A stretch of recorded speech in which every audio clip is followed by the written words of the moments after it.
श्रीयुतपदकमलं श्रीगुरोन् वैष्णवांश्च श्रीरूपं साग्रजातं सहगणरघुनाथं वितं तं सजीवं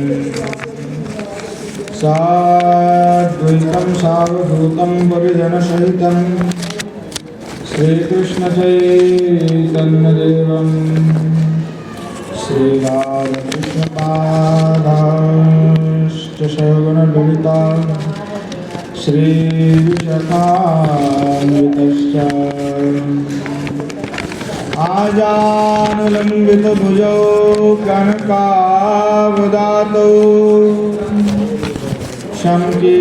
संकीर्तनैकपितरौ कमलायताक्षौ विश्वाम्भरौ द्विजवरौ युगधर्मपालौ वन्दे जगत्प्रियकरौ करुणावतारौ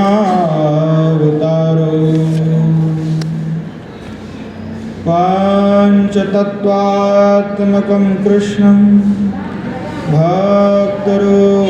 भक्तरूपस्वरूपं भक्तावतारं भक्ताख्यं नमामि भक्तशक्तिकम्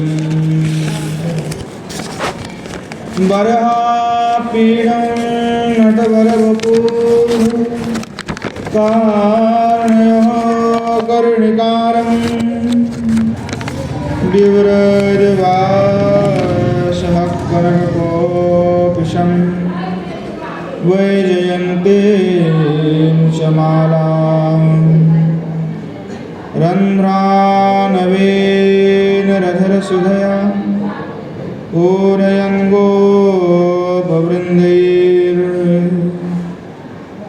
पूरयङ्गोपवृन्दैर्वृन्दारण्यं सफलरमणं प्राविशालगीतकीर्तिः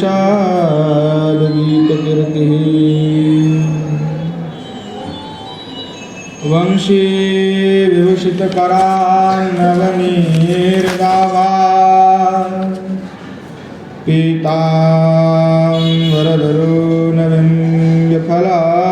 पीताम्बरधरोनविन्द्यफलाधरुष्ठा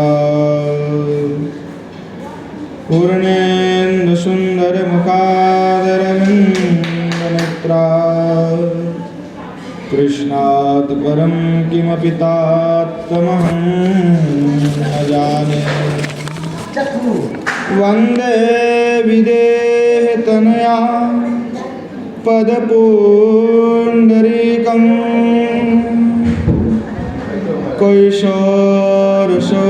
कैशोरसौरभसमाहृत योगचित्तं हन्तों त्रितावमनिशं मनिहांससेव्यं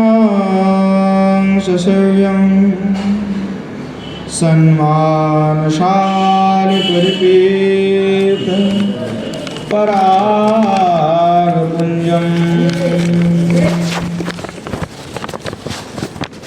विद्युल्लता विलसितानुपमाङ्गकान्तिं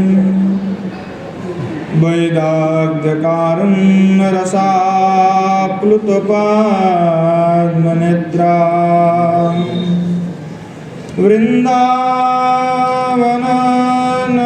वृन्दावननवनिकुञ्ज रसैकतृष्णा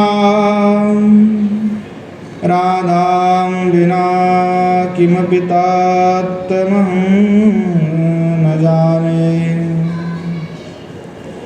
श्रीमद्भागवतं नौमि यस्यैकस्य प्रसादतः अज्ञतानपि जानाति सर्वसर्गमानपि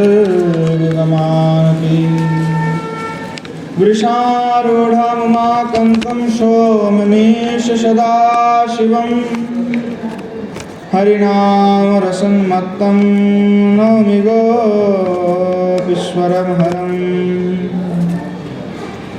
श्रीरूपं साग्रजं वन्दे रघुनाथं कृपामयम् श्रीजीवं भट्टयोगं च सज्जन सुखदायकम् येषां सहजस्निग्धानां पादरेणुमभीक्ष्णसः सर्वविघ्नविनाशाय शिरसा धारयाम्यहम्। नारायणं नमस्कृत्य नरं चैव नरोत्तमं देवीं सरस्वतीं व्यासं ततो जयमुदीरये।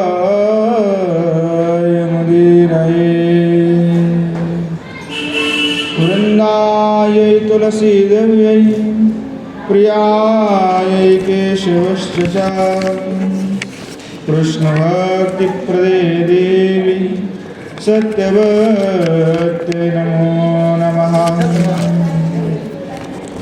वाञ्छकल्पतरुभ्यश्च कृपा सिन्धुभ्यैव च पतितानं पावनेभ्यो वैष्णवेभ्यो नमो नमः।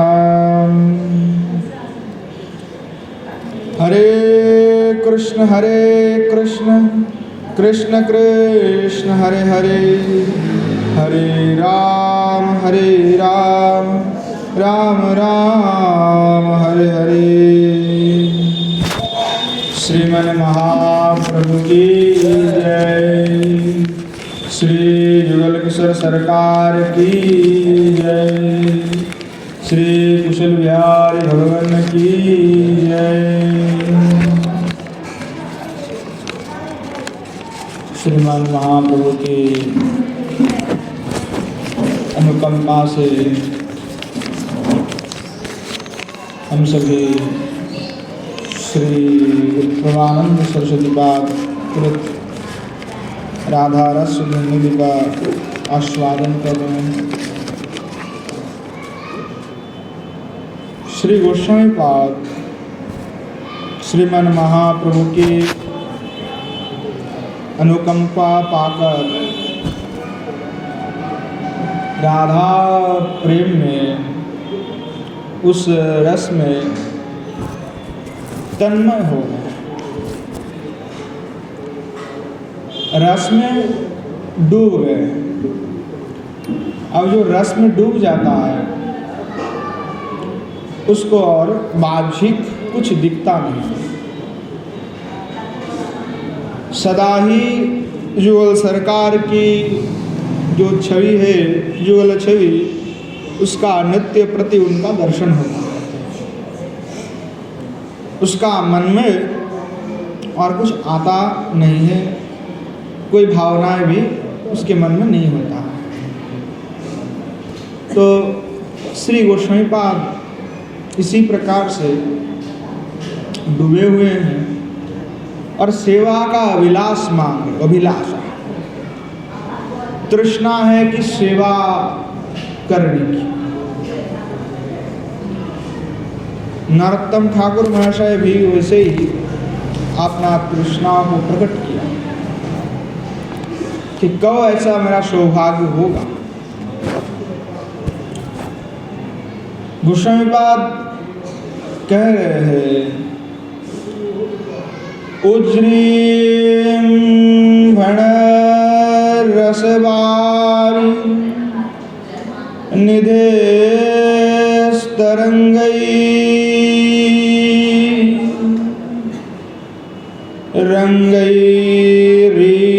रंगैरीव प्रणयो लोलविलोचनायाः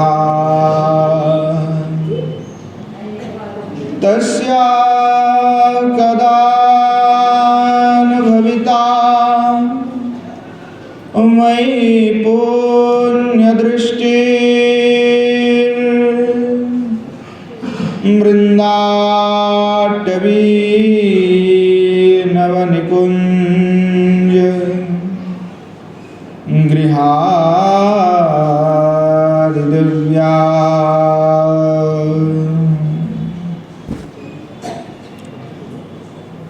श्री गोस्वामी पाद कहने लगे उज्जृंभमाणः अर्थात उत्फुल्यमाणः रसवारी निधे श्री कृष्णस्य तरंगैर्व अंगै प्रणयो लोगलो विलोचनायः तस्या वृंदा टवे नव निकुंज गृहादि दिव्या पुण्य दृष्टा मयि मां प्रति कदा न भविता। श्री गोस्वामीपाद कहने लगे कि उत्फुल्यमान रस सागर श्री भगवान श्याम सुंदर के तरंग रूपी हास्य कटाक्षादि देखकर प्रणय से भरकर जिनके नयन चंचल और सतृष्ण हो गई है और वृंदावन के नव निकुंज में जो आधी देवी है वह श्री राधा श्री किशोरी जी की दृष्टि मुझ पर कब पड़ेगी, कब वह श्री किशोरी जी मुझ पर दृष्टि प्रदान करेगी, कृपा कब करेगी, कृपा दृष्टि कब उनका मेरे प्रति पतित होगा। पूर्व में क्या हुआ, गोस्वामीपाद साधक वश में है तो साधक वश में स्वामिनी की करुणा प्राप्त करने के लिए वे लालसामय हो। साधक के हृदय में अगर लालसा नहीं है तो नहीं होगा, लालसा आवश्यक है। क्योंकि भागवत कथा हरि कथा सुन करके अगर तृष्णा जागृत नहीं होता है तो सुनना क्या है, व्यर्थ है। व्यर्थ इसलिए है क्योंकि उससे आपको कोई फायदा नहीं, जिसके लिए आपने सुना वो आपने किया नहीं। हरि कथा में रुचि जिसका नहीं है उसका भगवत प्राप्ति कभी संभव नहीं है, क्योंकि पहले श्रवण है। बिना श्रवण किए उसका आस्वादन नहीं किया जा सकता, ना उसका स्मरण किया जा सकता। पहले संत की श्री मुखारविंद से हरि कथा सुनना पड़ता, श्री भगवान लीला गुण का श्रवण किया जाता है। श्रवण वंदन, श्रवण करे फिर वंदन करे, फिर स्मरण किया जा सकता है, कीर्तन किया जा सकता है, उससे पहले नहीं किया जा सकता। तो श्रवण करके हृदय में धारण करना, हृदय पे रखना, स्मृति रूप में बना के। तो लालसा चित्त पर जितना अधिक हो जाता है साधक उतना ही जल्दी अपने अभिष्ट को प्राप्त कर लेता है। जिनके हृदय पे लालसा नहीं होगा, उत्कंठा नहीं है, वो भगवान को प्राप्त नहीं कर पाएगा, जल्दी नहीं प्राप्त कर सकता, देर है उसमें। कब तक करेगा वो पता नहीं। जैसे कोई काम है, हम कोई कार्य कर रहे हैं, अब हम सोचे कि नहीं कार्य पूरा हो जाएगा तब ही हम खाना खाएंगे, विश्राम करेंगे। कोई भी काम कर रहे हैं तो हमें जल्दी करना है, हम सोचे नहीं आज नहीं काल करेंगे, क्या है इतना जल्दी, आज 10 मिनट कर लें फिर काल दिखा जाएगा। और काल के लिए फिर आए तो कर नहीं आगे क्या है, इतना जल्दी क्या है, फिर आगे और भी कर लेंगे। और उत्कंठा होगा तो क्या है, नहीं हमको काम आज ही पूरा करना है, तो आज ही पूरा हो जाएगा। अगर हम प्रयास नहीं लगाएंगे तो फिर वो पड़े ही रहेगा। तो भजन मार्ग में भी ऐसे ही है, यहाँ पे भी एक ही बात है। जो उत्कंठा जिनके हृदय पे है, जितना लालसा है, जो जितना रोएगा, जितना प्रार्थना करेगा, उसका उतना जल्दी उनके पर श्री किशोर जी का कृपा बरसेगी। तो राग मार्ग में एक तो विधि मार्ग है, एक राग मार्ग है। विधि में विधि विधान के द्वारा, शास्त्रोक्त विधि के द्वारा, पर विधि से राग में एक दिन आना ही पड़ता है। विधि से भगवान प्राप्ति नहीं होता है। और राग क्या है कि सीधी सीधी एकदम प्रविष्ट हो गया, आपने अचानक किसी में भक्ति हुआ, आकृष्ट हुआ, बस भगवत प्राप्ति संभव हो। तो राग भक्ति में लालसा को ही प्राण वस्तु कहा गया है, प्राण है राग भक्ति का। जो रागानुगा मार्ग है वह लालसा नहीं है तो फिर कुछ नहीं होगा। जैसे कोई भी व्यक्ति है, हम जैसे अधम जीव, पता नहीं दिन में हमारे चित्त में क्या क्या लालसा जाग उठती है। हर समय कोई ना कोई इच्छा, कोई ना कोई लालसा, कोई ना कोई आकांक्षा हृदय पे होते रहता है। समुद्र की लहरों की भांति कामनाओं हमारे हृदय पे उथल पथल होता है। कामना का कोई भी अंत नहीं है। चित्त का जो लालसा है उसका कोई भी अंत नहीं है। अब देखा जाता है हम लोग कुछ ना कुछ प्राप्ति के लिए लालसा करते हैं, तो चित्त में उसी वस्तु का भावना बन जाता है कि हमें जब तक नहीं मिलेगा तब तक वही हम सोचते रहेंगे कि हमें वो चाहिए। तो अविष्ट के लिए भी ऐसा लालसा होना चाहिए, पर हमारे चित्त में दिखा जाता है कि अविष्ट के लिए लालसा होता ही नहीं है। अधिकतर लालसाहीन अविष्ट है हमारे। अविष्ट तो है पर लालसाहीन है। तो लालसा का गंध मात्र नहीं दिखाई देता है, इसलिए हमारा जो नियम है, व्यवहार है, वो सब विधि में ही रह जाता है, अटक जाता है कि करना था तो हमने कर लिया। ठाकुर जी को प्रणाम करना था तो कर लिया, भोग लगाना था क्योंकि स्वयं को भी तो खाना है, इसीलिए भोग लगा लिया। स्वयं को 3 टाइम खाना पड़ेगा इसीलिए भोग लगा रहा है 3 टाइम। मन में ये नहीं भावना है कि श्री ठाकुर जी पाएंगे इसलिए भोग लगा रहे हैं। मन में भावना है कि हमें खाना तो पड़ेगा इसीलिए लगा रहे हैं। तो क्या हो गए, नियम मात्र हो गए, पर लालसा नहीं हुआ। अगर लालसा होता तो फिर बात और कुछ होता कि नहीं, पहले तो श्री ठाकुर जी को अच्छा बढ़िया भोजन बनाएंगे जो श्री ठाकुर जी को प्रिय है, हमारे लिए नहीं है। और जो समय है, निर्धारित समय है कि इतने से इतने समय तक ही भोग लगता है, तो उतने में ही लगाते, उतना ही पर्याप्त लगाते।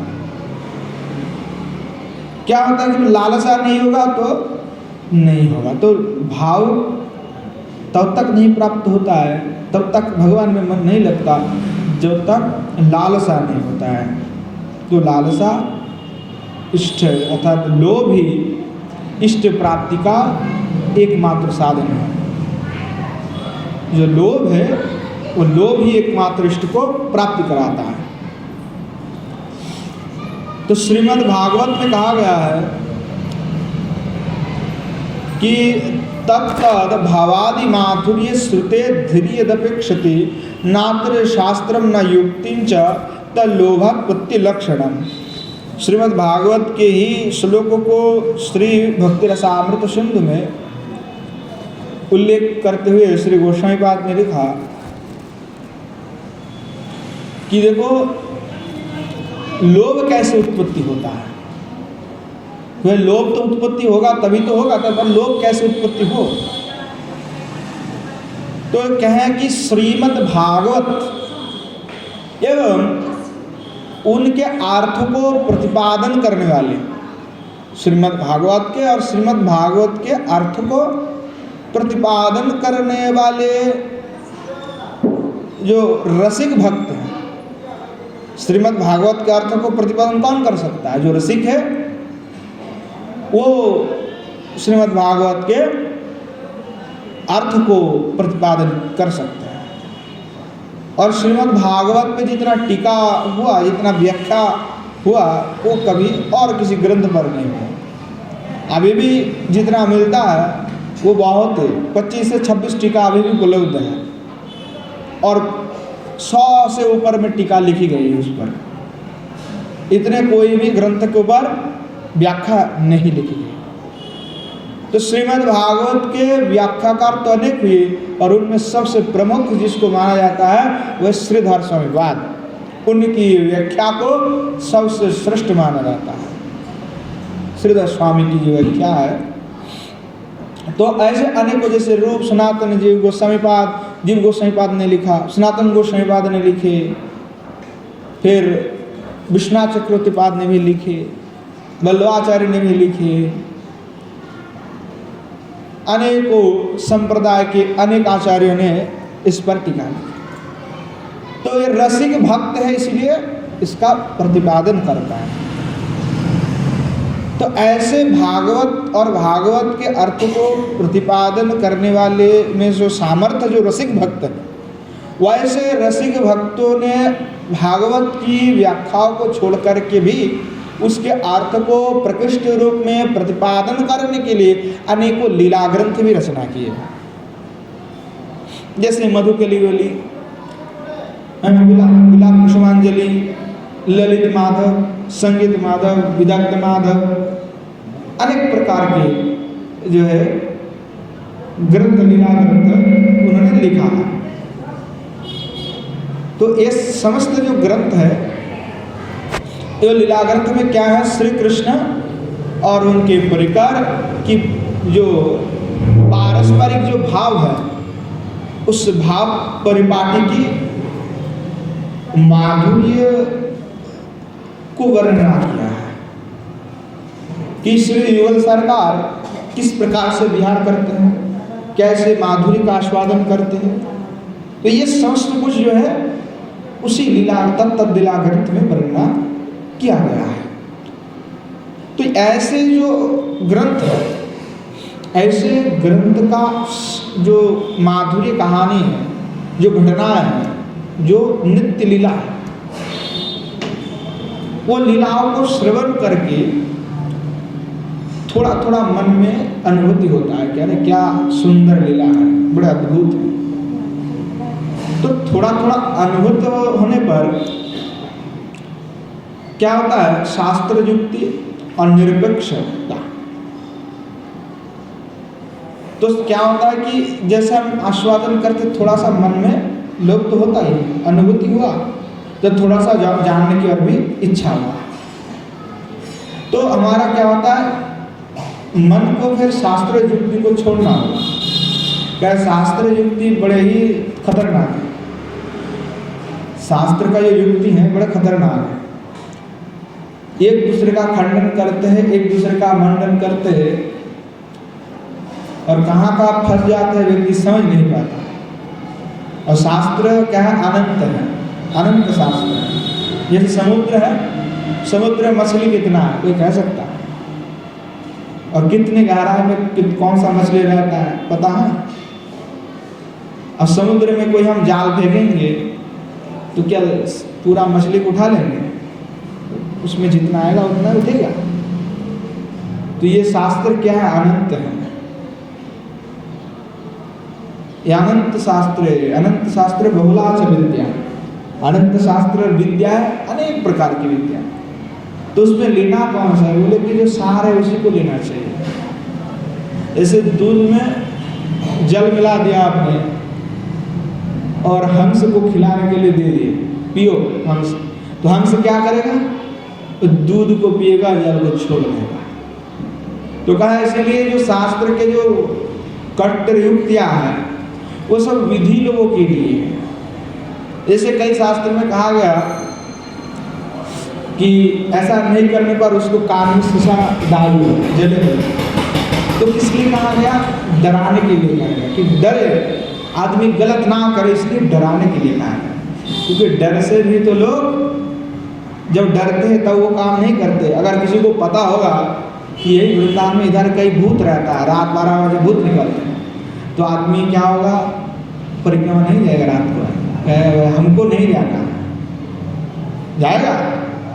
अगर किसी को कह दिया जाए कि देखो भाई वो काशीघाट पे शमशान है, वहाँ से लेकर चामुंडा तक बड़ा खतरनाक जगह है, या रात में भूत निकालते ब्रह्म राक्षस, किसी को पता लग गया, बोल दिया गया डरा करके थोड़ा, तो कहेगा भैया हम तो रात में नहीं निकलेंगे, तो कहे डराया जाए। जैसे बच्चों को भी डराते, तो डराने के लिए होता है ताकि गलत काम ना किया। तो शास्त्र क्या करते, अनेक शास्त्र है जो बंधन में बांध के रखते हैं, वो भी भगवान के द्वारा ही प्रकट है। क्योंकि अगर सब के लिए निवृत्ति मार्ग खोल दिया जाएगा तो संसार में तो कोई रहेगा नहीं, तो इसलिए मार्ग भी दो है, प्रवृत्ति और निवृत्ति का। अब कि सब लोग कहेंगे कि हम निवृत्ति में चले जाएंगे, तो संसार कैसे चलेगा भाई। इसीलिए गोस्वामी पद का ऐसे अनेक शास्त्रों का भी प्रणयन आचार्य ने किया, जिसके कारण लोग भ्रमित होकर के यही संसार में पड़े रहे। इसी को कहा गया मायावाद। लोगों को फंसाने के लिए कर दिए गए, विमुक्त कराने के लिए नहीं बोले इसी चक्कर में फंसे रहेगा। तो इसलिए वैसा ऐसा शास्त्रों जो युक्ति हैं का वैसा युक्ति को छोड़ करके निरपेक्ष होकर के बुद्धि से और कुछ मत छोड़ो। तो अपना थोड़ा सा जो बुद्धि है, ये इसमें जो भरे हुए थोड़ा सा दीवान, तो ये सोच के जाओगे तो कुछ मिलेगा नहीं। इसीलिए आचार्य और संत की वाणी को ही मुख्य मानते हुए आपने बुद्धि को उसी माधुर्य रस में प्रेरित करना। तो तब क्या होगा, जब आप ऐसे माधुर्य रस का कथा का स्वादन करके जब आप एकदम मन को लगा लेंगे, प्रवृत्तित हो गया। अब जैसे ही प्रवृत्तित हो जाएगा तो भाव माधुर्य का अभिलाष जो है हृदय में जागेगा, थोड़ा थोड़ा जो है लोभ का उत्पत्ति होगा। इसी प्रकार से लोभ जो है उत्पत्ति होता है कि लीला का श्रवण से लोभ का उत्पत्ति होता है। पर बुद्धि को छोड़ना पड़ेगा, क्योंकि लोगों को लगता है कि नहीं ये तो कैसा लीला है, तो ऐसा तो हो नहीं सकता। पर ये लीला क्या है कि बुद्धि के परे है, लीला सब कुछ बुद्धि के परे है। भगवान लीला नित्य है और वह नित्य है, अपराकृत है। प्राकृत बुद्धि रखने पर दोष लगता है। तो माधुर्य का आस्वादन के लिए उत्कट जो विलास है वही राग भजन का मूल स्तंभ है। तो उत्कट आकांक्षा का प्रार्थना जो है गोसाई पाद ने किया। पिछले दिन हमने श्रवण की कि नरोत्तम दास ठाकुर महाशय भी किस तरीके से वो प्रार्थना वे कर रहे हैं। तो श्रीमती किशोर जी की करुणा से श्री गोस्वामी पाद की हृदय पे दूसरी एक लीला की स्मृति हुई कि दिव्य विसारिका श्री किशोर जी प्रगाढ़ अनुराग से भरती हुई कुंज में अभिसार के लिए जा रही है। किशोर जी की अभिसार भाव सब क्या है, अद्भुत से अद्भुत है, विलक्षण है। और किशोर जी में व्याकुलता है, चंचलता है, फिर आशंका भी है और ये भी है, भय भी है कि अपना सजन आर्य है, दुर्गम है जाना, सास भी रोकती है, जटिला कुटिला ननद रोकती है, तो कैसे चलेगी, तो दुर्गम है। तो ये प्राप्ति जो है किशोर जी चल रही है, तो उनके मन में आशंका भी है, व्याकुलता भी है, भय भी है, क्योंकि दुर्गम है। तो लोग कहते हैं कि जो प्रेम रस है वो जो है कमल है, एकदम प्रेम रस कमल है। और कमल क्या है कि अनंत शक्ति का आधार है। इसलिए श्री भगवान के विष्णु के नाभि से कमल की उत्पत्ति हुआ है। हो सकता है कि दूसरे पुष्प का उत्पत्ति हो सकता था, पर नहीं हुई, कमल का ही उत्पत्ति हुआ। और उस पर कौन विराजमान है? ब्रह्मा जी। और उनसे ही उन्होंने सब कुछ निर्माण कर दिया। तो इसीलिए कहा गया कि जो कमल है वह अनंत शक्ति का आधार है। और कमल में क्या रहता है? कमलता, मुलायम। कमल का पंखुड़ कितना होता है? एकदम कोमल होता है, नरम। कमल बहुत, मतलब कमलता। तो किशोरी जी में कमलता भी है और इसीलिए भी अनंत शक्ति का आधार है, कमल है किशोरी।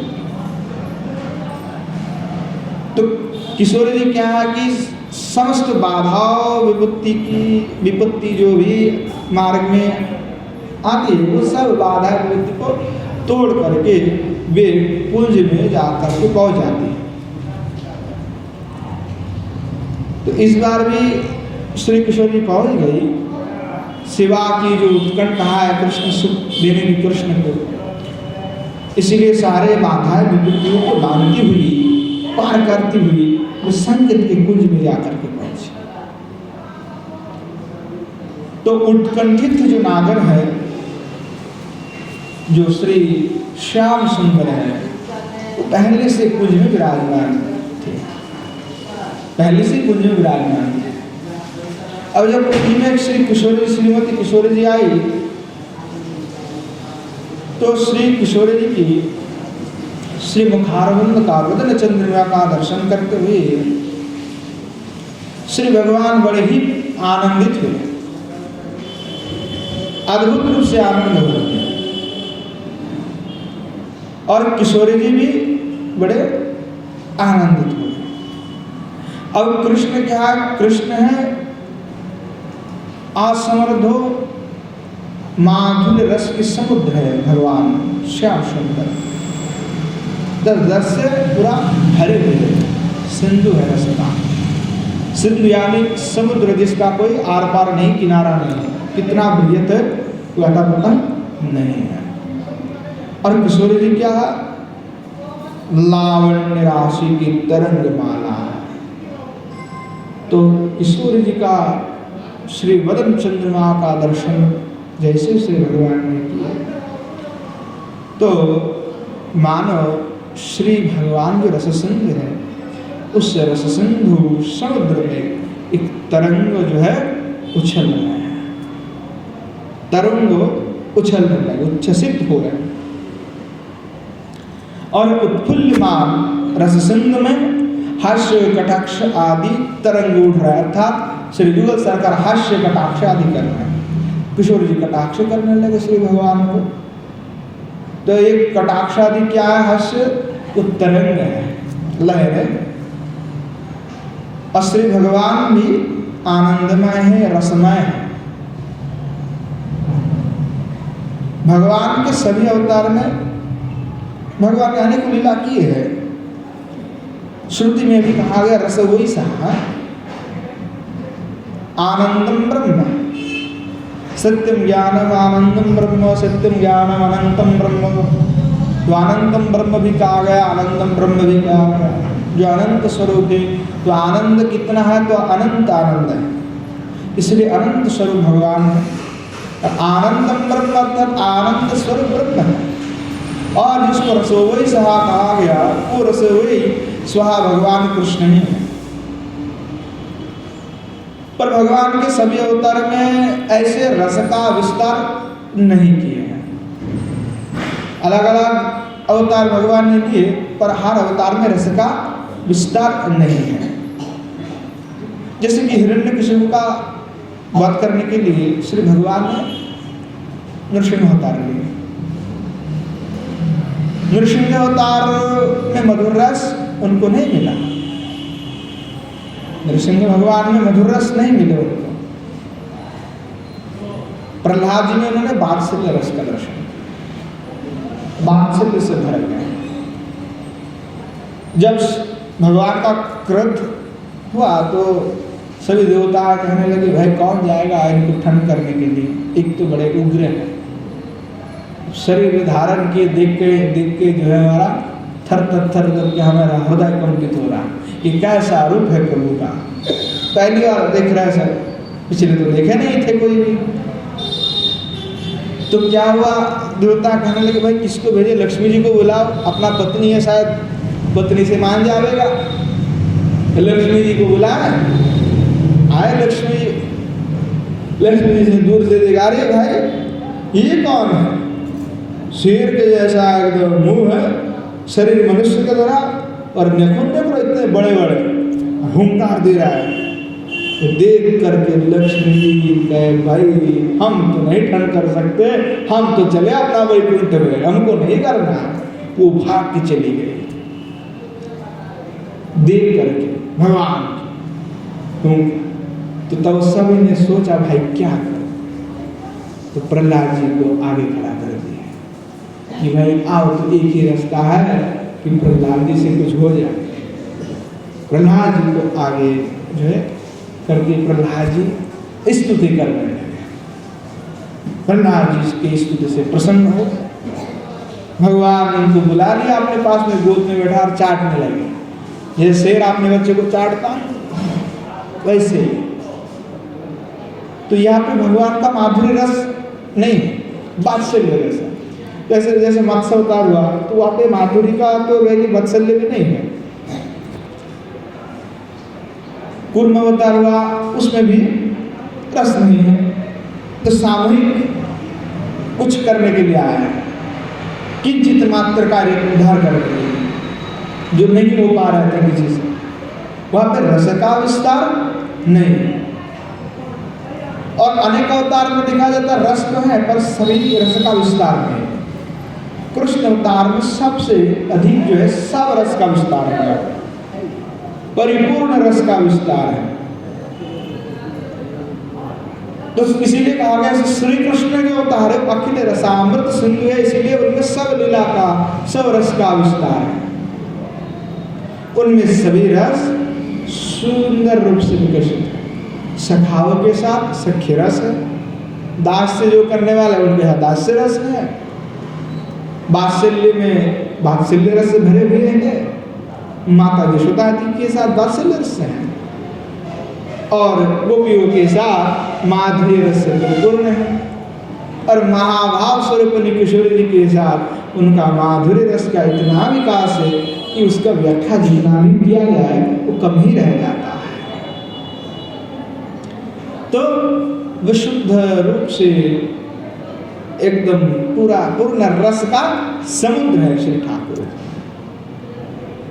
तो यह जो रस है वो प्रेमिक के तारतम्यता के अनुसार ही जो है रस का व्याप्ति होता है। जैसा प्रेमी है वो वैसा रस का आस्वादन करता है। तो भक्ति रसामृत सिंधु में जी गोस्वामीपाद कहा कि तत्रापि रस विशिष्ट परिकरो वैशिष्ट्येन आविर्भावो वैशिष्ट्यं दृश्यते, अतएव आदि रसो विशेष विशिष्ट संबंधेन नितराम।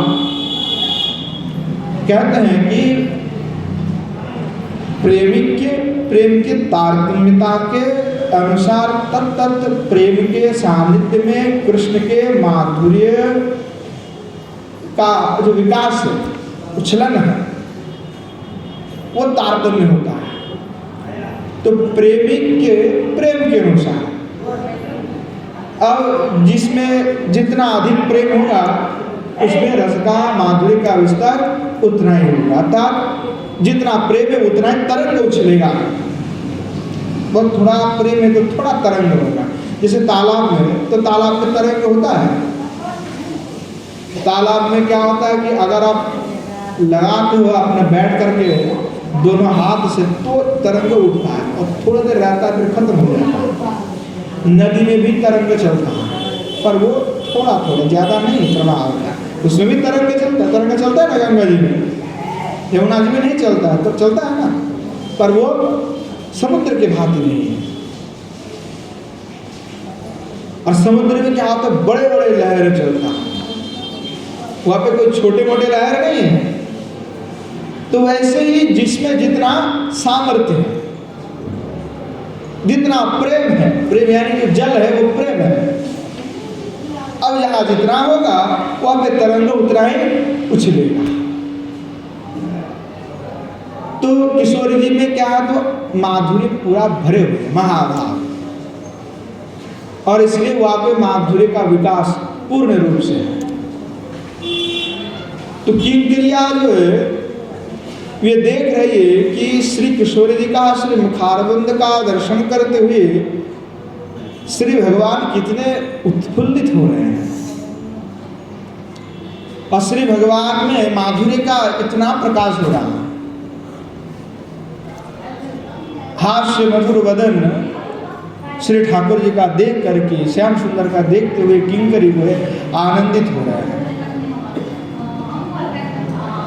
तो इसी प्रकार से जो है किंकरिया दर्शन कर रहे हैं, आस्वादन किंकरिया का हो रहा है। लेकिन किंकरी का सौभाग्य कि बिना कृष्ण की उपासना किए ही कृष्ण की प्राप्ति हो रहा है। कृष्ण का कोई भी उन्होंने उपासना नहीं किया, पर प्राप्ति किसका हो रहा है, कृष्ण का। सेवा किसके की, श्री कृष्ण जी की। यह अद्भुत है। और श्री भगवान का कि जो मेरा उपासना करता है मैं उनके प्रति प्रसन्न हूँ, अर्थात जो मेरा उपासना नहीं करेगा मैं उनके प्रति प्रसन्न नहीं हूँ। पर यहाँ किंकरी किसको खुश करने में लगे हुए हैं, किशोरी जी में। अब देखा जाए तो जो कृष्ण है वही किशोरी जी है, जो किशोरी जी वही कृष्ण है, ऐसा ही है। परंतु यहाँ पे लीला का विकास होने के कारण अब ये पूरा दोनों भिन्न रूप से दिखाया जाता है। यहाँ पे श्रेष्ठता किशोरी जी का, श्री भगवान का नहीं है। तो किशोरी जी की सेवा में लगे हुए सभी, और किशोरी जी की सेवा से प्रसन्न कौन है, तो श्री भगवान है, श्री श्याम सुंदर। क्योंकि गोस्वामी पाद ने कहा, और शास्त्र में ये कहते कि राधिका हयन कृष्ण पूर्णायो विकार, श्री किशोरी जी ही श्री भगवान के प्रणय का विकार है। तो प्रणय विलोचन अर्थात श्री भगवान की जो प्रणय है, किशोरी की जो वदन चंद्रिमा, उसको देख करके श्री भगवान आनंदित हो रहे हैं, अद्भुत रूप से निहार रहा है, किशोर जी को देख ही रहे हैं। कैसा वदन चंद्रिमा, ऐसे मुखमंडला, क्या अद्भुत है। अब जो जब श्री भगवान ऐसे एकदम देख रहे हैं, वो जो किंकरिया है वो देखते हुए बड़े ही प्रसन्न हो रहे हैं। क्या ये देखो हमारे किशोर जी को कितना प्रेम करते हैं श्री भगवान, कि ऐसे ही एक दृष्टि से भगवान देख रहे हैं किशोर जी। तो ये क्या है कि जब किशोरी जी की मुख नेत्रादि और उनके अंग प्रत्यंग को देख करते हुए, चलन भंगिमा को देखते भी हुए, श्री भगवान दूर से भी किशोर जी को देखेंगे तो विमुग्ध होकर के जो है देखने लगते हैं। क्योंकि भगवान लुब्ध नागर है, सौंदर्य लुब्ध नागर, और वो किसी दूसरे का सुंदरता नहीं देखते हैं तो श्री किशोर जी का सुंदरता, किशोर जी को देखते रहते हैं। तो इसी प्रकार जो दोनों में जो किशोर जी को देख रहे हैं श्री भगवान कृष्ण, और उस माधुर्य का आस्वादन हमारे जो श्री गोस्वामी बात कर रहे किंकरी के रूप में, किंकरी के रूप में वो आस्वादन कर रहे हैं। और निकुंज में सभी जो विराजमान सखियां हैं, किंकरिया है, मंजरिया है, वो भी बड़े ही आनंदित हो रहे हैं। गोस्वामी बात कहने लगे, वृंदावनेश्वरी तवैव पदारविंदा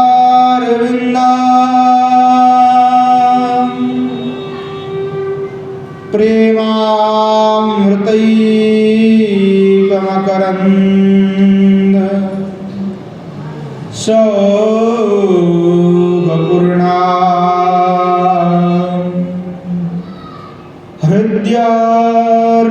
प्रीतं मधुपते स्मरतापमुग्रं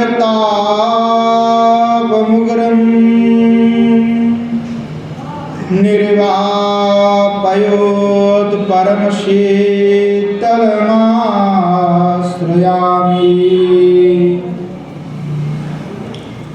श्री गोस्वामीपाद कहने लगे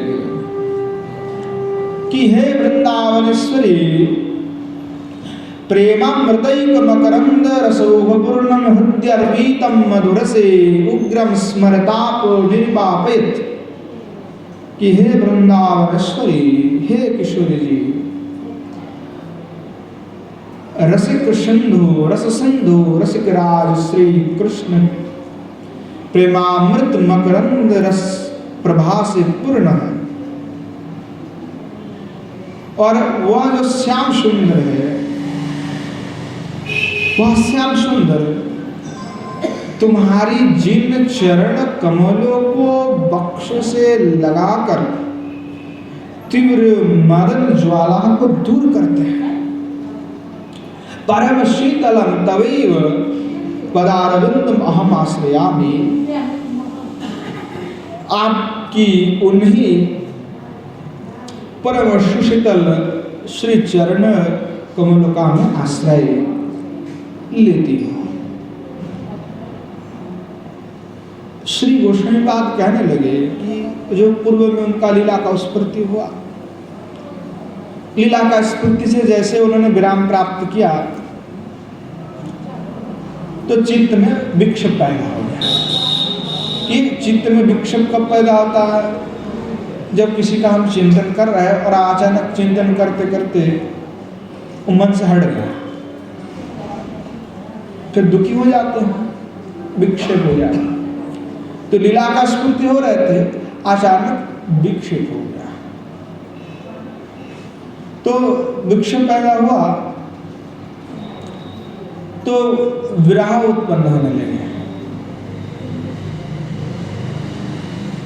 और विरह पैदा हुआ तो श्री गोस्वामीपाद जो महाभाव राज्य में है,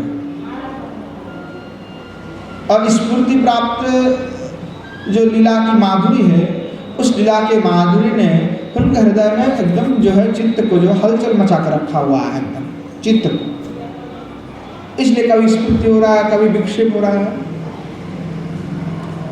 तो विरह विषादित प्राणों से भी प्रार्थना कर रहे हैं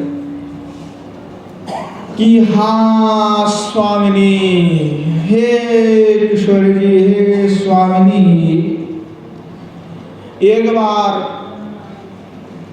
पुण्य दृष्टि से मेरे जैसे अधम के प्रति देखे किशोरी जी, एक बार देखिए।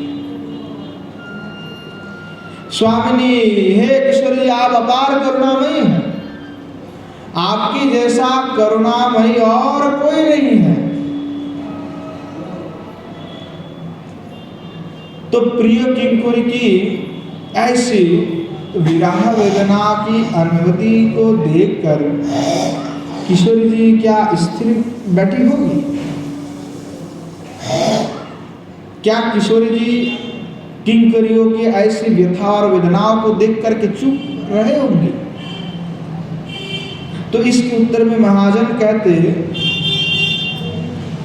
कि किशोरी जी तो नहीं बैठी होगी। तो बोले कि भाई जब नहीं बैठोगे तो इसका विरह होने का कारण क्या है? विरह क्यों प्रदान करती है किशोरी जी? तो कहा कि देखो, रूप गोस्वामीपाद उज्ज्वल नीलमणि में लिखते हैं कि देखो, मिलन रस की जो परिपुष्टि है उसके लिए विरह नित्यांत ही आवश्यक, उसके बिना पुष्टि हो ही नहीं सकता। ना विना विप्रलंभिनो संभोग पुष्टिमश्नुते कषायित ही वस्त्रादो भूयं रागो विवर्धते। श्री गोस्वामीपाद कहते हैं कि बिना विरह के कभी पुष्टि होता ही नहीं है। अगर विरह नहीं होगा तो लीला का पुष्टि और रस की माधुर्य रस की जो पुष्टि है वो कभी होता ही नहीं है। अर्थात किसी भी वस्त्र में रंग लगाना होता है तो क्षार आदि से पहले उसकी मैल को दूर करना पड़ता है। अगर किसी वस्त्र में हम रंग लगाएंगे तो क्षार आदि व्यवहार करते हुए पहले उसकी मैल को तो दूर करेंगे। तो उसी तरह जो है विराह के बिना संभोग अथवा मिलन की पुष्टि नहीं होता है, क्योंकि उद्देश्य हमारा क्या था? रंग लगाना। हमने पहले प्रयत्न किसका किया? क्षार का, क्योंकि मैल को हटाना था। तो विराह केवल मिलन का ही पुष्टि कारक है।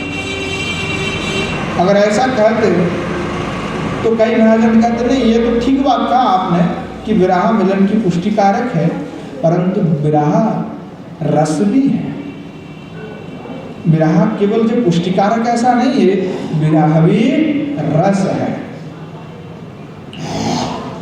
उस समय बात यहां तक कहे कि मिलन रस की अपेक्षा विराह रस श्रेष्ठ है। ये तो हमारे किशोरी जी भी कहती है कि मिलन से विराह ही श्रेष्ठ है। और विराह दशा में माधुर्य का आधिक्य दिखा जाता है। जो मिलन के समय माधुर्य का जितना आधिक्य है, उससे अधिक से अधिक आधिक्य तब दिखा जाता है जब विराह। इसीलिए विशुद्ध माधुर्यमय जो ब्रज प्रेम है, वहाँ पे विराह भरे पड़ेंगे। इतना विराह है। श्री भगवान ने क्या वृंदावन छोड़ करके चले गए थे? हाँ, क्या भगवान वृंदावन छोड़ करके चले गए थे? नहीं गए भगवान। जो गए हैं वो दूसरे स्वर्ग को प्रकट करके भेजे, चलो भैया। कृष्ण जामल में है कि श्री भगवान का प्राकट्य 2 जगह पर हुए थे। गोकुल में भी हुए और मथुरा में भी हुए। 2 जगह मिथुनम समपद्धति करके उल्लेख है। कृष्ण जन्म रहस्य करके ग्रंथ है, इस पर इसका उल्लेख स्पष्टीकरण। तो यहाँ पे जो महामाया और श्री भगवान एक साथ जो है आविर्भूत हुए, जिसको उठा के बाद में लिखे गए। तो ब्रज के कृष्ण हैं जो द्विभुज मुरलीधर है, और मथुरा में जिनका अवतार वो साक्षात नारायण अंश है। क्योंकि साक्षात जो परम ब्रह्म कृष्ण है वो 4 स्वरूप में विलास करते हैं: प्रद्युम्न, अनिरुद्ध, संकर्षण और नारायण। ये गौड़ीय का सिद्धांत है। तो नारायण अंश जो है वह मथुरा में प्रादुर्भूत हुए, और साक्षात जो परम ब्रह्म है वह इस वृंदावन में। तो श्री भगवान गए नहीं गए ब्रज छोड़कर। तो भगवान ब्रज छोड़ के नहीं गए तो भाई ब्रज गोपियों को विराह क्यों होगा? फिर अगर छोड़ के नहीं गए होते तो विराह कैसा होगा? तो यही तो अद्भुत है गोपियों की अद्भुत लीला। जो द्वारिका में गए हैं वो भी नारायण, ब्रज के जो कृष्ण है वो नहीं गए। भगवान ने आपका उनका स्वरूप अनंत स्वरूप है भगवान का, कभी प्रकट करके भेज देते हैं। यहाँ नित्य रूप से भगवान श्री गोपियों के साथ विराजमान है। उज्ज्वल नीलमणि भक्ति रसामृत सिंधु में उज्ज्वल नीलमणि में संयोग वियोग स्थिति प्रकरण में कहा गया, इदम वृंदावन रम्यम नित्यम। वृंदावन में श्री भगवान नित्य विहार करते हैं। तो भाई दूसरे स्वरूप को प्रकट करके भेज दिया। भगवान अनंत स्वरूप प्रकट कर सकते हैं। अभी ये पृथ्वी है, अभी यहाँ पे कलि युग चल रहा है, तो दूसरे ब्रह्मांड है तो वहाँ पे कलि युग थोड़े चल रहा है। वह सत्य युग चल रहा होगा, कहीं त्रेता युग चल रहा है, कहीं राम अवतार हो रहा है, तो कहीं कृष्ण अवतार है। अब हर कृष्ण अवतार क्या द्विभुज मुरलीधर का होता है? नहीं। क्या हर कलयुग में भगवान महाप्रभु का अवतार होता है? होता है। पर जो कृष्ण है वो महाप्रभु का अवतार नहीं होता है। जो जुगल सरकार के स्वरूप है वो कृष्ण, जो वो महाप्रभु का अवतार नहीं होता है। वहाँ पे नारायण का अवतार होता है। जैसे इस जो द्वापर है यहाँ पे जो कृष्ण का अवतार हुआ है वो साक्षात है, और दूसरे मनवंतर आदि में जब होता है युग में, तो वहाँ पे नारायण अंश का होता है, कभी प्रद्युम्न अंश का होता है, अधिकतर प्रद्युम्न नारायण अंश का ही अवतार होता है। तो साक्षात भगवान कृष्ण है वो इस बार लिया। जब साक्षात भगवान कृष्ण का ही अवतार हो तो उसी कलियुग में श्रीमद् महाप्रभु का अवतार होता है। दूसरे कलियुग में महाप्रभु का अवतार होता है, पर वह साक्षात युगल स्वरूप का अवतार नहीं है। तो दूसरा नारायण अंश का, इसका परिपाटी जो है श्री बृहद भगवतामृत में सनातन गोस्वामी किए हैं कि किस प्रकार से अलग अलग रूप से अवतार होता है। लघु भागवतामृत में इस पर विशेष करके रूप गोस्वामी पाद ने भी व्याख्या की है। पूरा अवतार विषय संबंधित जो ग्रंथ है वो श्री लघु भागवतामृत है, जिसमें इस पर स्पष्टीकरण है। तो यहाँ भगवान नित्य विराजमान है। नित्य जो है गोप गोपियों के साथ नित्य रास कर रहा है, नित्य विहार कर रहा है, वो गए नहीं है। क्योंकि श्री भगवान स्वयं कहा वृंदावनम परित्यजम पादमेकम न गच्छति, कि वृंदावन को परित्याग करके मैं एक पैर भी आगे नहीं बढ़ा। शास्त्र प्रमाण है, श्रुति प्रमाण दे रहे हैं, आचार्य पर प्रमाण दे रहा है, इससे बड़ा प्रमाण क्या हो सकता है। श्रुति में साक्षात प्रमाण है, शब्द प्रमाण से बड़ा कोई प्रमाण होता नहीं। तो जहाँ शब्द प्रमाण है वह और कुछ बात चलता नहीं। तो नित्य विहार कर रहा है, तो विवाह कैसे हो रहा है? तो इसलिए विवाह हो रहा है कि उनकी विशुद्ध प्रेम इतना है कि एक क्षण मात्र भी कृष्ण चले जाता है तो तत्क्षण विवाह हो जाता है, और गोपियों का स्मृति नहीं रहता। सिर्फ भगवान स्मृति को भुला देता है। योग माया उपाश्रिता का है ना, ये योग माया के द्वारा ऐसे भगवान प्रभाव करते हैं कि गोपियों ने देखा कि आप ही भगवान ने हमारे साथ लीला किए, हमारे साथ हैं। भगवान थोड़े देर के लिए पश्चात में गए तो उनको लगा कि भगवान से तो मिले ही नहीं थे, इतने साल हो गए भगवान से नहीं मिले। तो क्यों? ये अद्भुत है, क्योंकि वो विरह निरंतर होता है। प्रेम की ऐसी प्रगाढ़ता है कि थोड़ा सा क्षण भी उनके पास कोटि कल्प काल लगते हैं। वो क्या कहते हैं कि ब्रह्मा जी को कि अरे हमें सृष्टि किए तो हमें पलकन क्यों दिए, ऐसे पलक झपकते तो लगता है कोटि कल्प काल हमने कृष्ण का दर्शन नहीं किया। जब शरद में रास हुआ तो ये भगवान ने अनेकों रात्रि रास किए हैं। तो अनेकों रात्रि रास करने पर गोपियाँ कहती है कि हमें तो लगा कि थोड़े देर के लिए हमने रास किया। नित्य देखने पर भी किशोर जी कहते मैंने आज तक कृष्ण को कभी देखा ही नहीं है।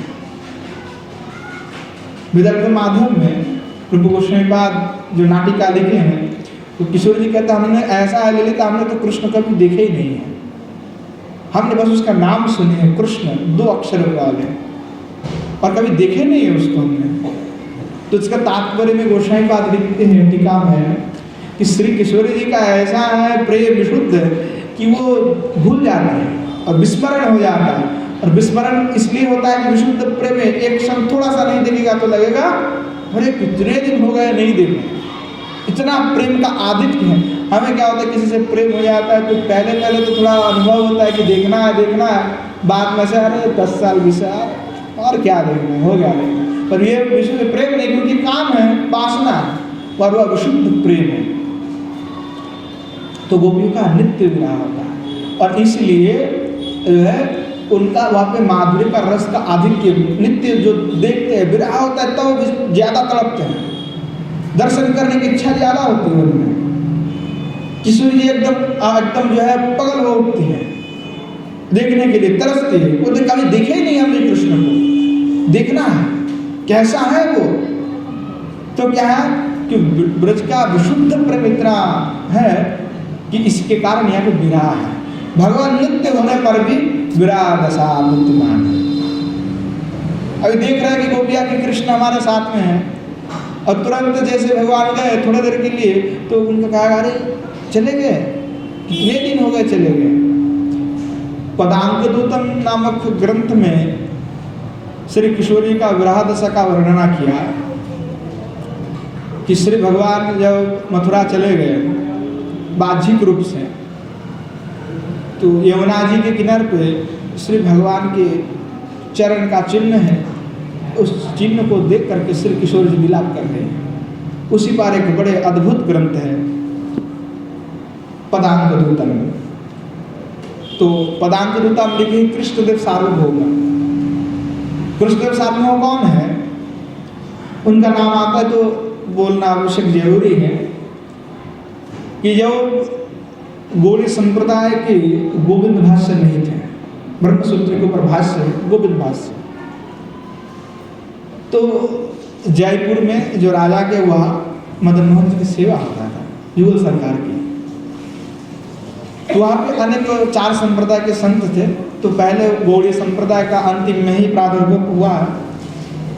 तो 4 संप्रदाय के जो संत थे उन्होंने कहा, अरे भाई ऐसा है कि श्री किशोर जी के साथ ठाकुर जी का उपासना ये ठीक नहीं है, क्योंकि विवाह तो नहीं किए हैं, परक्रिया रूप से अब कर रहे हैं, ये अनुचित है। क्योंकि पहले कभी किशोर जी का संबंध इतना विस्तारित हुआ नहीं था, राधा के संबंध में किशोर जी के संबंध में इतना विकसित नहीं थे। सब कुछ निम्बार्क संप्रदाय में कुछ कुछ विकसित थे, वो भी ज्यादा प्रभावित नहीं थे। तो क्या हुआ, उधर से जो राजा थे उन्होंने पत्र भेजा वृंदावन में। उस समय वृंदावन में विश्वनाथ चक्रवर्तीपाद थे, वह वृद्ध मूर्ति थे, और विश्वनाथ चक्रवर्तीपाद के पास पढ़ने वाले थे बलदेव विद्याभूषण। बलदेव विद्याभूषण पहले 10 नामी सन्यासी थे, संकर संप्रदाय के। जब गौड़ी दर्शन को पढ़ा तो कहा, क्या निराकार में हम लगे हुए इतने दिन से, इतने जुगल सरकार के आनंद उपासना है तो छोड़ करके आ गए। फिर गौड़ी से दीक्षा लिए और विश्वनाथ चक्रवर्तीपाद के पास पढ़ने लगे। बड़े अद्भुत विद्वान थे। तो विश्वनाथ चक्रवर्तीपाद जो है उस समय बूढ़ा हो गए थे।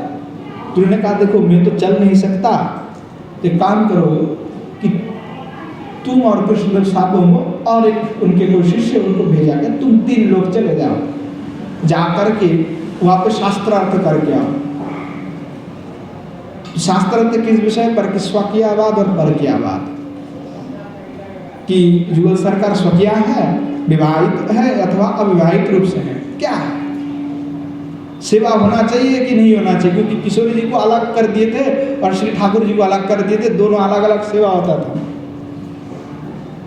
क्योंकि सब संत ने माना कर दिया, और गौड़ीय के जो संत थे वो भी बड़े विद्वान उतना नहीं थे, भक्त थे, तो उन्होंने पत्र प्रेरण किया। तो गए वृंदावन से बलदेव विद्याभूषण और कृष्णदेव सार्वभौम दोनों गए। शास्त्रार्थ 4 संप्रदाय के जो थे वो अपने शास्त्र का आरंभ हुआ। शास्त्रार्थ में श्री बलदेव विद्याभूषण ने श्रीमद् भागवत से प्रतिपादन कर दिए। तो 4 संप्रदाय के सब बोले कि भाई आपके पास ब्रह्मसूत्र का भाष्य है, क्योंकि ब्रह्मसूत्र का भाष्य नहीं होगा तो संप्रदाय नहीं माना जाता है। तो हमारे जो महाप्रभु के कृपा पत्र थे, जो नित्यानंद के महाप्रभु के शिष्य थे, उन्होंने एक भाष्य लिखे थे, पर वो विलुप्त हो गया था। क्योंकि पूर्व के जमाने में ऐसा आधुनिक तो नहीं था कि संरक्षण किया जाए, हाथ में लिखे रखते थे, एक पुथी किसी ने लिखा तो संग्रहित नहीं, तो विलुप्त हो गए थे। तो सब संतों ने कहा कि भाई श्रीमद् भागवत तो सबके ग्रंथ है, उसको हम भाष्य नहीं मान सकते, आपको अलग रूप से भाष्य लिखना पड़ेगा। बलदेव विद्याभूषण को तो आपने शक्ति और सामर्थ्य दे करके विश्वनाथ चक्रवर्तीपाद भेज दिए थे, और कृष्णदेव सार्वभौम आदि भी थे। तो सब ने मिलकर जो है गोविंद भगवान से प्रार्थना की कि भगवान हमारे में तो सामर्थ्य नहीं है कि हम भाष्य लिखे, इतना बड़े विद्वान तो हम है नहीं, विद्वान है फिर भी ब्रह्मसूत्र के और भाष्य लिखना तो हमारी वश की नहीं, तो आचार्य का काम है, हम ये तो आचार्य नहीं हो संप्रदाय का। क्योंकि बलदेव विद्याभूषण को उस समय आचार्य नहीं माना गया था।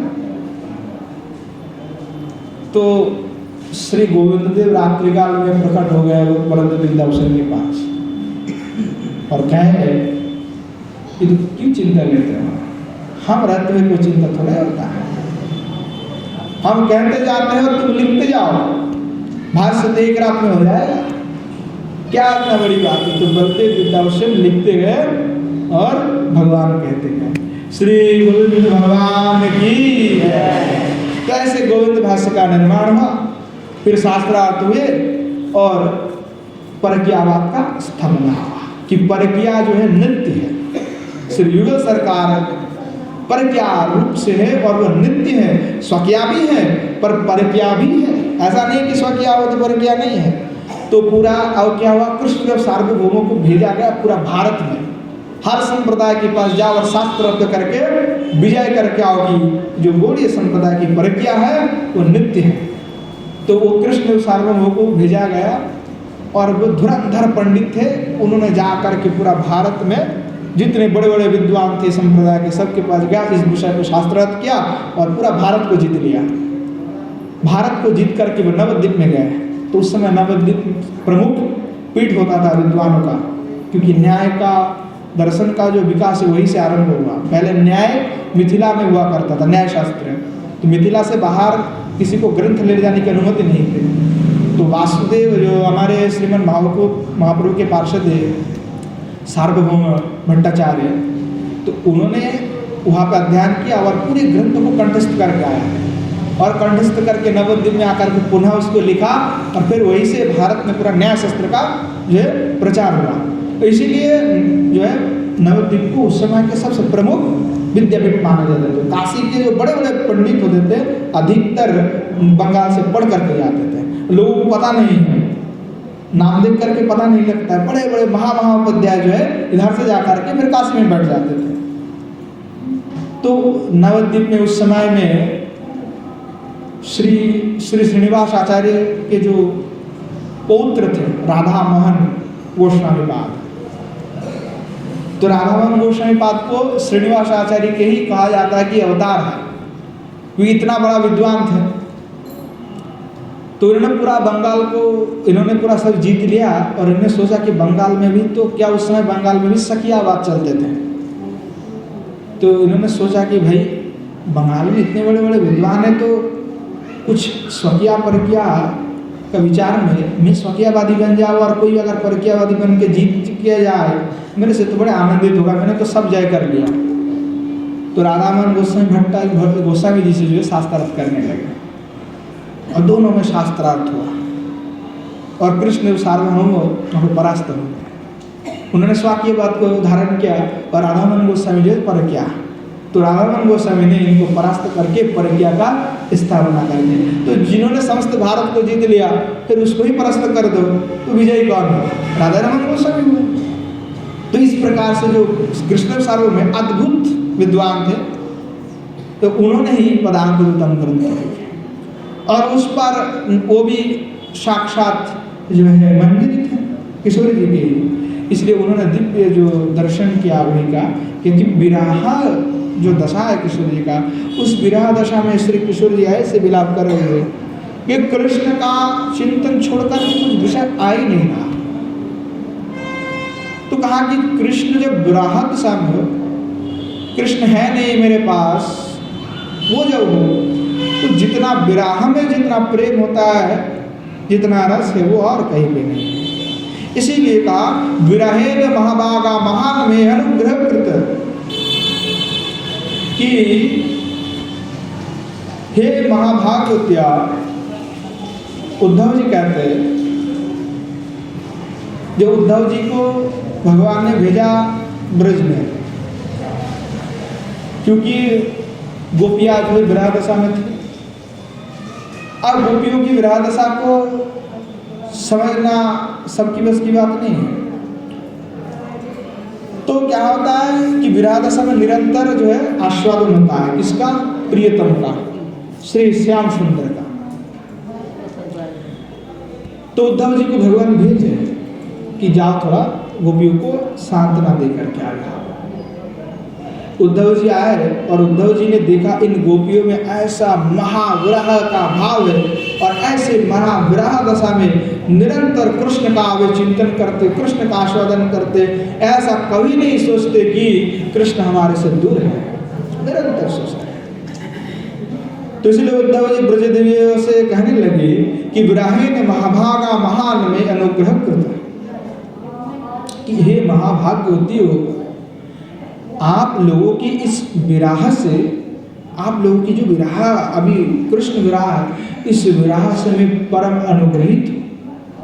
आप लोगों की यहाँ विराह ना होता तो सांत्वना देने के लिए भगवान मुझे नहीं भेजते। विराह है इसलिए तो भेजे हैं, अगर विराह नहीं होता तो नहीं भेजते। और मैं नहीं आता तो मुझे भी आपकी आश्चर्यमयी प्रेम की जो महिमा है वह मुझे अनुभव कभी होता ही नहीं। मैं तो ब्रह्म ज्ञान में फंसा था, मैं तो भगवान को मानते थे कि वो ब्रह्म है, उसका ना माँ हो सकता है, ना पिता हो सकता है, ना उसका प्रेयसी हो सकता है, ना उसका सखा हो सकता है। मैं तो यह समझता था कि ब्रह्म निर्मुक्त है, बंधन मुक्त है और उनसे कोई बंधन किया नहीं जाता। तो नित्य मुक्त है, जो नित्य मुक्त है उसके साथ बंधन कैसे हो सकता है? मैं तो यह सब सोचता था। पर मुझे आज पता चला कि वात्सल्य रस क्या होता है, सख्य रस क्या होता है। इस ब्रज के हर प्राणियों को देखा कि कृष्ण विरह में कैसे वे सब दग्ध हो रहे हैं। वो देख करके मुझे लगा कि ये क्या आश्चर्य प्रेम है। ये तो आश्चर्य जो प्रेम की महिमा है वह मुझे अनुभव करने के लिए ही श्री भगवान ने भेजा था, क्योंकि मैं तो ब्रह्म की ज्ञान में फंस गया, ब्रह्म ज्ञानी हूं मैं। तो आपकी ऐसी अद्भुत विरह, ऐसी प्रेम रस और कहीं नहीं। इसीलिए उद्धव जी ने कहा कि मैं तो पहले उद्धव जी कहा कि आपकी जैसा प्रेम मुझे भी प्राप्त हो जाए, हाँ? तो फिर बाद में कहा कि गलती हो गया हमसे। उन्होंने पहले कहा कि मुनि ऋषि सब भी आप ही के प्रेम की याचना करते, मैं भी चाहता हूँ मुझे भी ऐसा प्रेम मिल जाए। फिर बाद में कहा आशा मह चरण रेणु ईशा महम संवृंदावने किमपि कुलमलतोष देना। ये कह करके कहा कि हमें गलती हो गया, किशोर जी हम गलती किए, हमें क्षमा कर दीजिए। क्योंकि आप जैसी महिमा, आप जैसे भाव को धारण करना मेरी बस की बात नहीं है। मैं उसके लिए लायक ही नहीं हूँ, मैं तो लायक ही नहीं हूँ। मैं कैसे आप कह सकता हूँ कि आपकी भाव मुझे प्राप्त हो जाए, कि जिस वस्तु के लिए मैं लायक नहीं उसके लिए मैं प्रार्थना क्यों करूँ। कहने लगे कि जो बड़े बड़े योगींद्र मुनिंद्र ये वांछा करते पर उनको मिलते नहीं है। इसीलिए उद्धव जी कहा कि मुझे तो ना तो आपकी प्रेम चाहिए, ना आपकी भाव चाहिए, मुझे इस ब्रज गोपियों की, आप जैसी ब्रज गोपी की श्री चरणारविंद का जो कर्ण है, चरण धूलि कण मात्र मुझ पर गिरे। और कहा कि जिस जिस मार्ग पे ब्रज गोपियाँ चलती है उस मार्ग में तृण गुलमलता के रूप से मेरा जन्म हो, ताकि जब आप ब्रज गोपियाँ चले तो उनकी श्री चरणारविंद से जो धूलि कण है, जो रज है, वो मेरे मस्तक पर गिर पड़े। इससे मैं प्रसन्न हो जाऊंगा, मैं इससे अपने जीवन को धन्य मानूंगा और मुझे कुछ नहीं चाहिए, मुझे ये इतना ही चाहिए, इतना ही कृपा करिए। तो कहा कि विरह दशा की अद्भुत प्रेम है। और उद्धव जी ने जाना, अनुभव किया, किशोर जी ने उनको उपदेश दिया।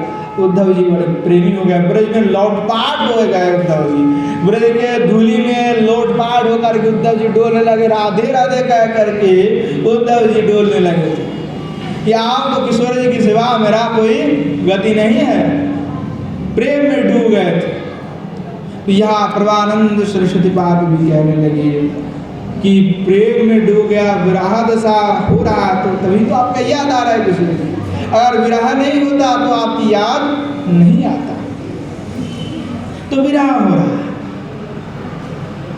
तो विरह में जो निदारुण ज्वाला होता है, हृदय में ज्वाला उठता है एकदम, जैसे ज्वालामुखी होता है, तो ज्वालामुखी की भांति विरह ज्वाला उठता है, ताप। तो कहने लगे श्री भगवान के हृदय पे भी जब काम के यंत्रणा होता है, तब प्रेम रस जब उथल पुथल करने लगता है, तब परम शीतलम तवैव पदारविंदम आश्रयामि।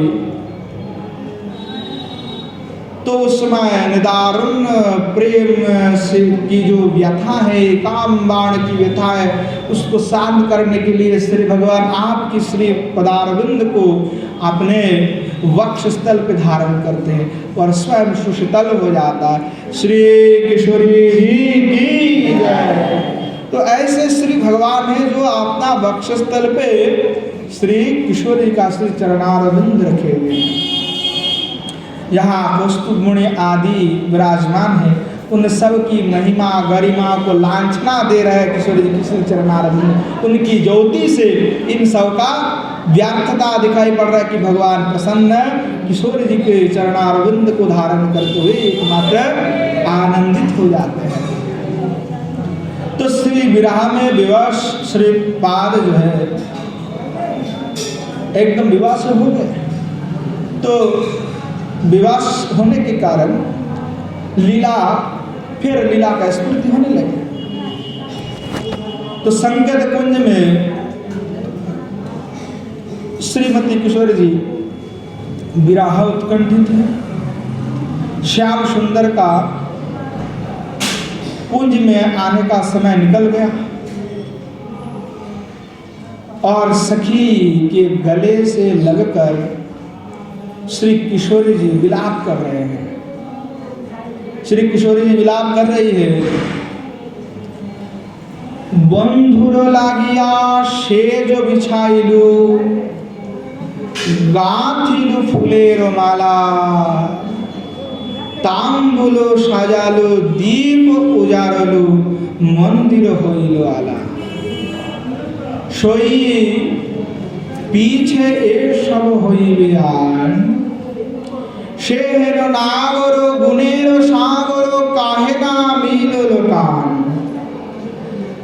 শ্বশুরী ননদে বঞ্চনা করিয়া আইলু গহন বনে বড় সাদ মনে রূপ যৌবনে মিলব বন্ধুর সনে। পথপানে চাহি কত না রহিব কত প্রবোধিব মনে রস শিরোমণি আসিল এখনি दीन चंडीदास बने। चंडीदास जो है श्री किशोरी का जो भाव उसका प्रकाट्य करना है, प्रकाशन करे। किशोरी किस भाव से कह रही है, जो विरह दशा में है और सखी से विलाप कर रही है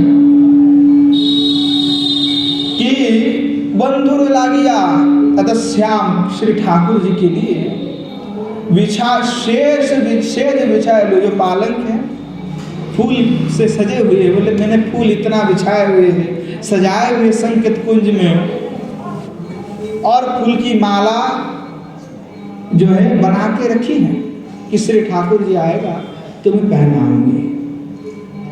तांबुल सजा लो दीप उजार लो, तांबुल सजा कर रखे हैं। तांबुल तो सब समझते हैं, पान तो तांबुल सजा कर रखे हुए हैं और दीप उजार लो, दीप भी उजा करके रखे हुए, तो जला के रखे कुंज में। मंदिर होइलो आला, बोले मंदिर देखो कोई नहीं, शून्य पड़े हुए हैं, कोई नहीं आया। सोई पीछे यही सब होइलो आल कि सखी हम क्या करें, हम तो सब लेकर के बैठे हुए, पर देखो वो कन्हा नहीं आया। हे शेहन नागर गुणेर सागर काहे ना मेरी लोका। बोले वहां जो रस के नागर है, गुणों का खान है, सागर है, क्यों वो मिलने के लिए नहीं आया।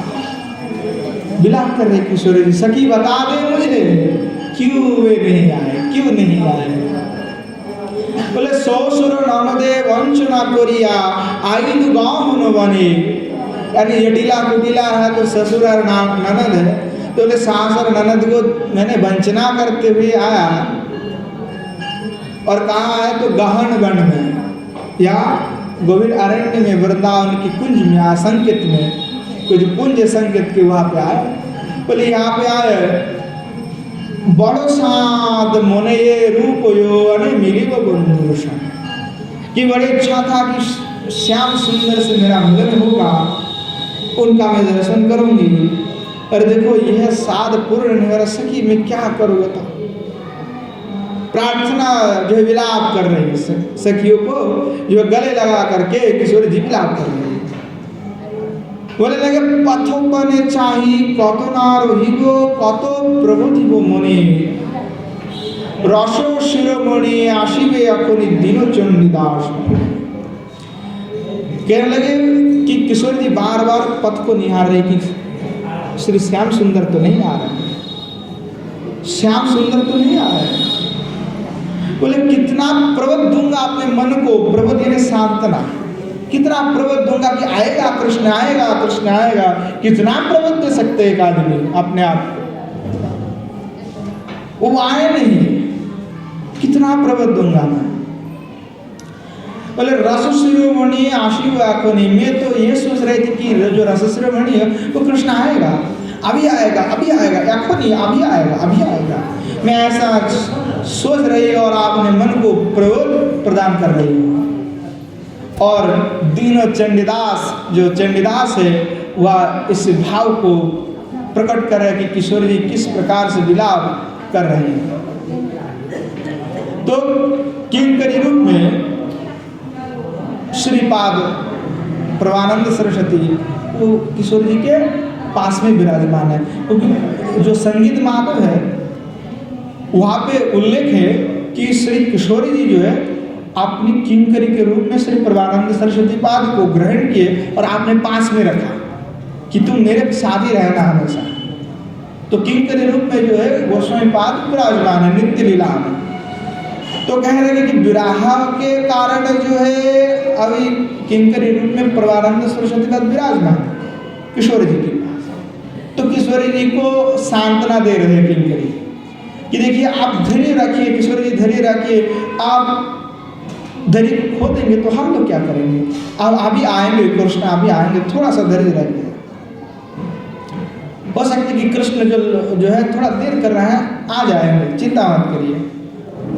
तो किशोर जी के मन में उनके आगमन होगा यह चिंता करते हुए उनके मन में बड़े ही उल्लास हो रहा है।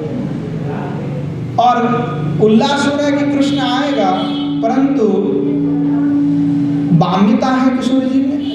तो बाम्यता के कारण जो विलंब हो रहा है, विलंब होने के कारण बाम्यता जो है किशोर जी में प्रकट हो गई। और बाम्य स्वभाव के कारण श्री किशोर जी के हृदय पे अंतर में जो है अंतस में थोड़ा सा अभिमान और बाम्य का संचार हो गया, और इसीलिए किशोर जी ऐसे विलाप कर रहे हैं। और वह अपना घूंघट को किशोर जी उठा करके एकदम नीचे करती हुई जो है पीछे की ओर घूम गए। और तब जो है श्री भगवान कृष्ण आ पहुंचे, श्री भगवान श्याम सुंदर आ पहुंचे और किशोरी जी को कहने लगे हमारे और तो मुड़िए तो सही। और किशोरी जी अपना घूंघट पे ऐसे ढक करके मुंह को कि श्री नागर पर जो श्री भगवान कृष्ण है उनके पीठ में पीठ लगाते हुए पीछे और मुड़ गए। और श्री भगवान विदागते हैं बाम्य को दूर करने में। तो बामिता को दूर करने के लिए श्री भगवान सत सतो भंगिमा से वाणी को विलास कर अनेक प्रकार की वाणी कह रहे हैं। और श्री चरणों में बैठकर क्या श्री भगवान प्रार्थना कर रहे हैं। श्री किशोर जी की चरण में बैठकर के श्री भगवान प्रार्थना करने लगे। क्या प्रार्थना कर श्री भगवान कह रहे हैं, चाहो मुकुतुली राई चाहो मुकुतुली नयानो नाच न नाच हियारो पुतुली। श्री भगवान जो है किशोर जी को कहने लगे, राय अरे मेरे और देखो तो सही, मैं आ गया, देखो तो सही, देखो देखो मेरा नयन कितना आनंदित हो रहा है, देखो तो सही। क्या लगे अभिमान दूर करी चाहो एक बार दूरे जाओ सब मोर हियारो आधार। राई कत परिखुशियार तुआ आराधन मोर विधि तो संसार। वो कहने लगे श्री भगवान कि अरे राय थोड़ा अभिमान को दूर कर लो, इतना अभिमानी क्यों हो रही हो? एक बार के लिए मेरे और देखो। और भगवान को पता है कि एक बार देखेगा मेरे और तो बस वहाँ पे श्री किशोर जी का मान जो है सब दूर हो जाएगा। अब किशोर जी जो है अपना घूंघट को ओढ़ करके रखे हुए हैं कि जिससे कि कृष्ण ना तो मैं देख सके ना तो मैं कृष्ण को देखूंगा। अगर दूरे जाओ सब मोर हियार वादा, बोले आप एक बार देखोगे नहीं तो मेरा भी जो हृदय में जो दुख हो रहा है, मेरा हृदय में तो विरह है, आप मेरे हृदय की जो आधार है, आप तो मेरा हृदय का आधार है, आपके बिना कैसे जीवित है? तो थोड़ा मेरे और देखिए कि राय कत पूरी खुशी आ रहा। बोले किशोर जी आप कितना मनाएगा हम, कितना बोले आप तू आराधन कि आप ही मेरा आराम में आपका ही आराधना करता हुए तो पूरे संसार जानते हैं, क्योंकि मैं भगवान हूँ फिर भी मैं आपका आराधना करता हूँ। बोले पीत बिन पिन थनो मोर तुआ विलासे पराण चमके यदि छाड़ हो निश्वास लेहो लेहो लेहो राय साधेर मुरली परसिते चाही तुम्हार चरणेर धूलि। और किशोर जी को कहने लगे कि हे राज देखो तुम्हारे अभिलाष थी कि मैं पीत वसन को पहनूं, मैं पीत वसन भी पहने आया। और देखो परानो चमके यदि छाड़ो निश्वासे लेहो लेहो राय साधेर मुरली परोसिते चाहे तुम्हारा चरणेर धूलि। कहने लगे कि देखो देखो किशोर जी आप मेरे वक्त देखो तो सही, ले लो मेरा जो मुरली हो ले लो, मेरा मुरली को आप ही रख लो, इसके बदले में आप ही चरण की धूली मुझे दे दो। तू मुख निरोखिते आखी गलो घोर नयन अंजन तू आप पर चित्त चोर रूप गुणे जौवन भुवन आंगुली बिहीन रमल तुय प्रीति पुतली एते धने धुनि जय से केण कृपण ज्ञानदास कहे के बा जानी वो मारो। बड़े अद्भुत रूप से कहने लगे कि आपकी मुख को निहारने के लिए मैं तो आओ तरस रहा हूँ, एक बार किशोरी देखिए। और आपकी नयन जो है मेरा चित्त को चोरी कर लिया है, आपकी रूप यौवन सा भुवन विदित है, आपसे बड़ा कौन है, अद्भुत कौन है। आपकी श्री चरणारविंद मुझे दीजिए, मैं आपका चरण धूलि सब रख लीजिए। अब ये कह करके श्री भगवान जो है श्री किशोर जी की श्री चरणारविंद को आपने वक्षस्थल पे रख दी और आप करके श्री भगवान आपने व्यथाओं को दूर करें। और जैसे श्री भगवान श्री किशोर जी का चरणारविंद को आपने वक्षस्थल पे रखा, वैसे ही श्री किशोर जी आपने घूंघट उठा ली और कृष्ण भगवान को देखने लगे और कहने लगे अब ऐसा कहे करते हैं आप किशोर जी आपने श्री चरणारविंद को हटा दिया। तो श्री भगवान और श्री किशोर जी का श्याम सुंदर के साथ श्री किशोर जी का मिलन हुआ और सभी सखियां किंकरी जो है बड़े अद्भुत रूप से उस दिव्य लीला का आस्वादन करने लगे। और इसी प्रकार से श्री गोस्वामी पाद जो मंदिर रूप में विराजमान है वो भी इस दिव्य मिलन को देख करके बड़े ही आनंदित हुए और यही पे उनका लीला का स्फूर्ति जो है वो विराम हो जाता है। श्री युगल किशोर सरकार की जय। तो आज समय हो चुका है, कहीं पे समाप्त देते हैं। आगे फिर इसके बाद जो गोसाई पाद की जो लीला में स्फूर्ति है, अनेक प्रकार के जो लीला वे आस्वादन कर रहे हैं, उन सब का हम सभी भी आस्वादन करेंगे। जय जय श्री राधे श्याम निताई गौर हरि बोल। श्रीमन महाप्रभु की जय। श्रीमन महाप्रभु के समस्त पार्षद वृंद की जय। श्री युगल सरकार की जय। श्री युगल सरकार के समस्त पार्षद वृंद की जय। श्री प्रभानंद सचिदिवाद की जय। श्री राधा रस सुधा निधि की जय। आज के हरि कथा की जय। समस्त संत वैष्णव भक्त वृंद की जय। आपन आपन गुरु गोविंद की जय। जय जय